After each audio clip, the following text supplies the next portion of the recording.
My name is Amy, and I'm 31 years old. I've been married to my husband, Scene, for 3 years, but we still don't have any children. We had envisioned owning a home and starting a family by now, but that dream seems to be slipping away. I've started to believe that Scene and his parents are contributing to our current situation. Despite our efforts to save money together, our savings haven't grown much. Scene often buys expensive branded gifts for his parents, and this habit has been a strain on our finances. Before we married, I knew Scene had a tradition of giving gifts to his parents, which I initially saw as a sign of respect. However, my perspective has shifted since we've been married.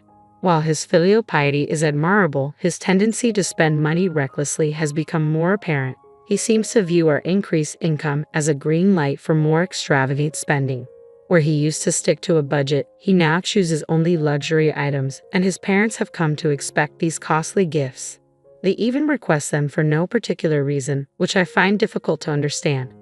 Scene has been secretly giving gifts to his parents, and discovering this has only fueled my growing resentment. While he shows unwavering dedication to his parents, he remains indifferent to mine.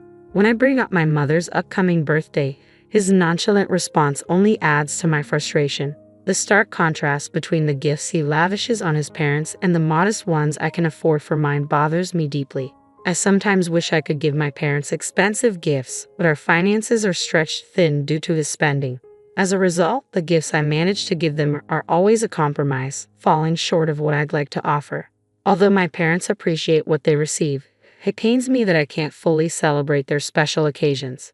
My dissatisfaction with Scene's one-sided concern for his parents is becoming increasingly difficult to ignore.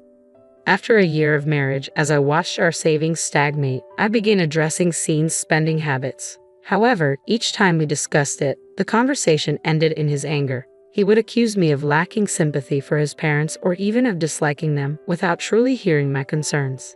Despite my repeated attempts to communicate, he never genuinely listened or showed any willingness to change. A few months ago, Scene bought his mother an expensive new wallet. When I confronted him about it, he defended the purchase by claiming her old wallet was worn out. But I knew the old wallet was one he had given her just a year earlier, and it didn't look worn to me. Realizing that my words weren't getting through to him, I decided to approach his parents directly. Considering our future, I felt it was crucial to address the issue directly with Scene's parents. With Scene present, I began by showing them the balance of our joint account. I pointed out how little our savings had grown since we got married, despite both of us working. As you can see, I said, we've hardly increased our savings since we began, even though we both contribute to the household income. My in-laws examined the bank statement with unreadable expressions while Scene appeared visibly displeased. Undeterred, I turned to him and asked Scene, "Do you remember the promise we made when we got married? We agreed to save money to build a house and start a family, right?" He seemed to have a moment of realization and nodded, looking guilty. To get to the bottom of the issue, I pressed Scene further. "Then why aren't you cooperating? Are you saying you don't want to build a house or have children?" He shook his head vigorously, clearly disagreeing with that notion. Just as I was about to continue, my mother-in-law interrupted. "Oh, so we're talking about building a house now. That sounds wonderful. I'd like our room to be in a sunny spot." My father-in-law quickly added, "Yes, we definitely need more space for our things. 2 rooms would be ideal." I was taken aback by this unexpected response. Seizing the moment, Scene became enthusiastic about the idea.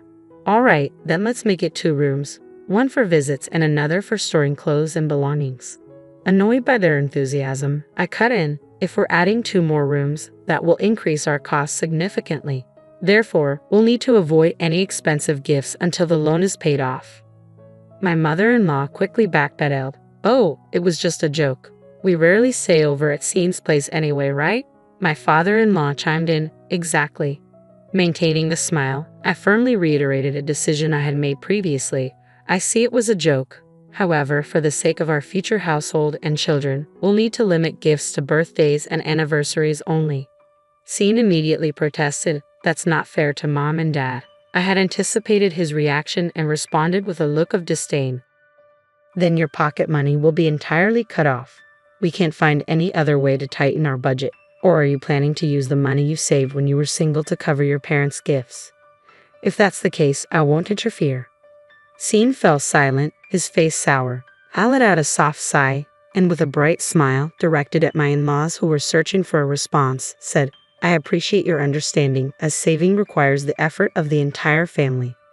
They responded with reluctant nods, their faces still grim. It was clear that none of them, including Scene, were fully convinced, but I firmly closed the conversation, leaving no room for further discussion. After that discussion, Scene stopped giving extravagant gifts to his parents, and I noticed our joint bank account balance steadily increasing.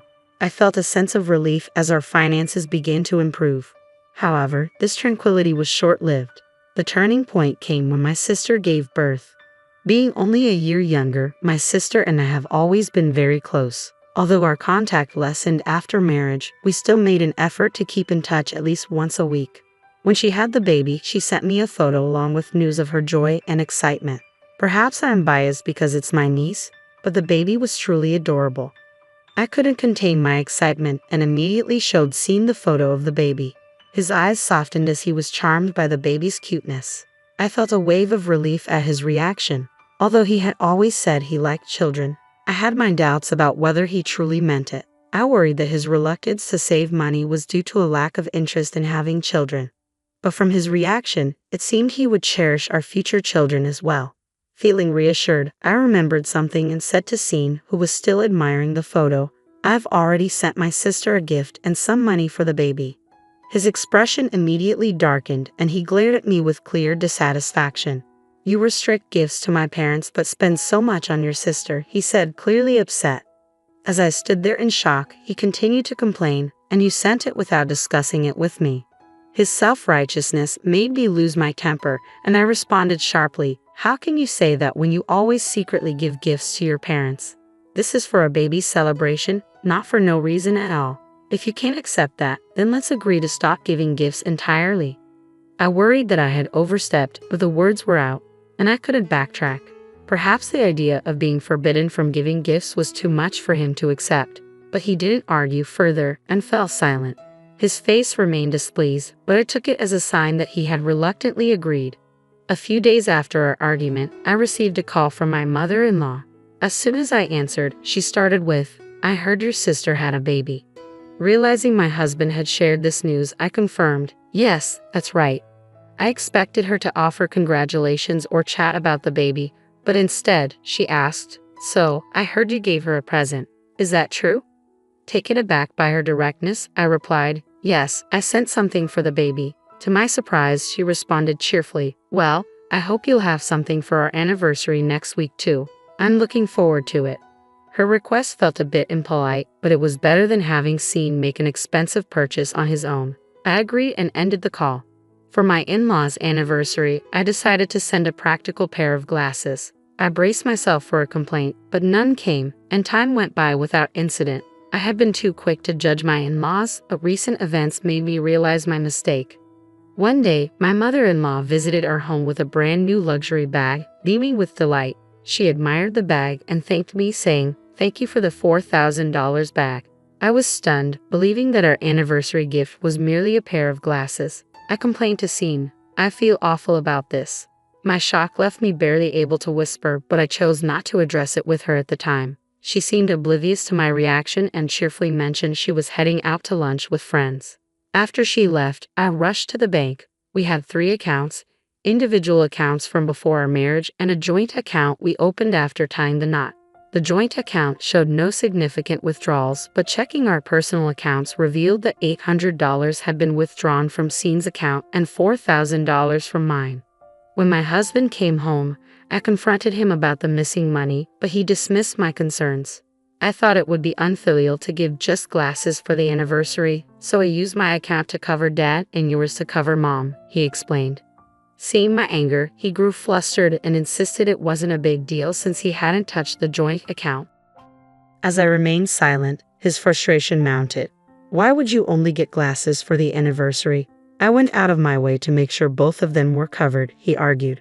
Realizing the conversation was going nowhere, I grabbed the carry bag I had packed earlier and quickly left the house. I could hear him shouting behind me, but I ignored it and walked away. When I arrived at my parents' house, they greeted me at the door, clearly surprised by my sudden return. My intention to divorce left them even more shocked, as I hadn't mentioned anything about it before. It must have come as a surprise. I explained the deep differences in values and thinking between my husband, his parents, and myself, detailing the recent incident with the luxury bag. I shared how my fear of my assets being misused led me to decide on divorce. My parents listened, understood, and supported my decision. Since I had already prepared for the divorce, filing the petition and arranging for a lawyer was straightforward. Once I confirmed that the affidavit had likely reached him, my husband began trying to contact me repeatedly. His voicemails filled up with messages, which I initially listened to. However, as his messages grew increasingly angry, I stopped listening and chose not to respond. The divorce proceedings with my husband went much smoother than I had anticipated, thanks to my thorough preparations. Since we worked in different departments of the same company, news of our divorce spread quickly. Although he attempted to claim that I left of my own accord, his lies were quickly disproven. I had already informed my boss and colleagues about my intention to divorce, along with the reasons and the issues with my husband and his family. Despite any false information he might have spread, my boss and colleagues, who knew the real story, promptly refuted it. My husband only made things worse for himself by propagating falsehoods. He faced cold stares from colleagues and was pressured by his boss to resolve the matter quickly. Given his naturally timid nature, it seemed he couldn't handle the pressure. Under increasing pressure, he agreed to the divorce. Unable to handle the hostile environment at work, he resigned and moved back in with his parents. However, things didn't improve there. Rumors about him and his parents had spread beyond the office, reaching our relatives as well, thanks to a family member who worked at the company. The reception was icy. Returning to his parents' home only further damaged his reputation. The neighborhood viewed him as someone who had been abandoned by his wife, and his parents, known for flaunting their luxury and looking down on others, only worsened the situation. Although the exact source of the leaks was unclear, the rumors circulated quickly. Facing disapproval and cold stares from those around them, my ex-husband and his parents lost their former arrogance and became notably subdued. Their once beloved collection of luxury goods came to an end when my ex-husband lost his income, forcing them to sell off their possessions. A relative who used to work with us informed me that the relationship between my ex-husband and his parents had become frosty, filled with mutual blame. I felt indifferent to this news. They had become irrelevant to me after our separation. I've been living stress-free and enjoying each day. The steady increase in my bank account, now that I'm no longer burdened with saving, brings me great joy. My enthusiasm for work has returned. Previously, my earnings were drained by gifts for my in-laws, which was disheartening, but that's no longer an issue.